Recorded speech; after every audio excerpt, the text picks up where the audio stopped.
نے یہ فیصلہ اس لیے لیا کیونکہ آج بھی مجھے دھمکیاں آ رہی ہیں. مجھے کہا جا رہا ہے کہ میں جب جناح اسپتال سے نکلوں گا تو تمہاری ٹانگیں توڑ دوں گا. When he was the perfect husband. انہوں نے کچھ نہیں کیا, نہ مجھے مارا, نہ تشدد کیا, نہ کسی چیز سے روکا. جب میں نے ان کو روکا ان چیزوں سے, میری گاڑی لے کے بھاگ رہا تھا, تو he hit me. اور اس کے بعد انہوں نے مارا مجھے, وہ آپ میری دیکھ سکتی ہیں کہ میری کیا حالت ہے. میں نے پھر ان کو گھر سے نکال دیا, ظاہر سی بات ہے.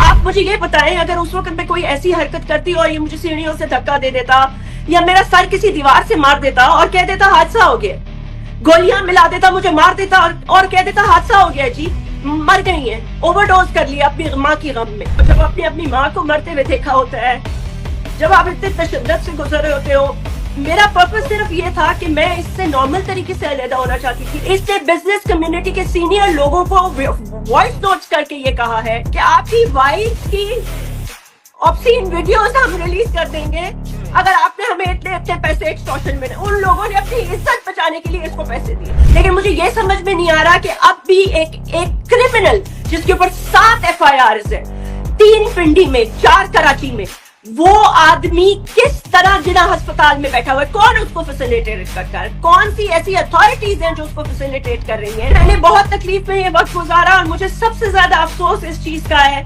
کہ میرے چینل نے میرے لیے سٹینڈ نہیں لیا and they asked me to resign.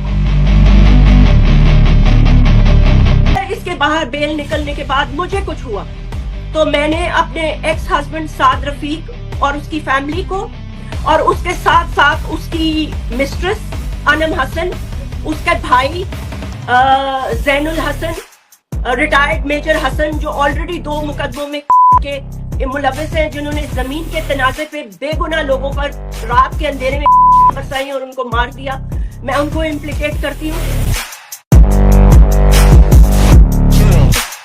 دیکھیں میں آپ کو صرف 2-3 انسیڈنٹس بتا سکتی ہوں. 2-3 دفعہ تو نکالی لڑائی کے دوران.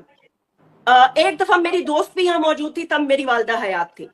اس کے بعد ایک پیٹرن تھا ان کا کہ یہ سب کچھ کرنے کے بعد he used to become a very good person. فوراً قرآن پاک لے آتے تھے, اس پہ ہاتھ رکھتے تھے, پھر معافیا مانگتے تھے, پھر اس کے بعد کہتے تھے آج کے بعد میں ایسا نہیں کروں گا, مجھے معاف کر دو, مجھے معاف کر دو, مجھے معاف کر دو. اور پھر بیچ میں 1 سال ایسے گزرا when he was the perfect husband. انہوں نے کچھ نہیں کیا, نہ مجھے مارا, نہ تشدد کیا, نہ کسی چیز سے روکا, بیکاز وہ یہ ٹائم تھا جب یہ مجھ سے پیسے لے رہے تھے.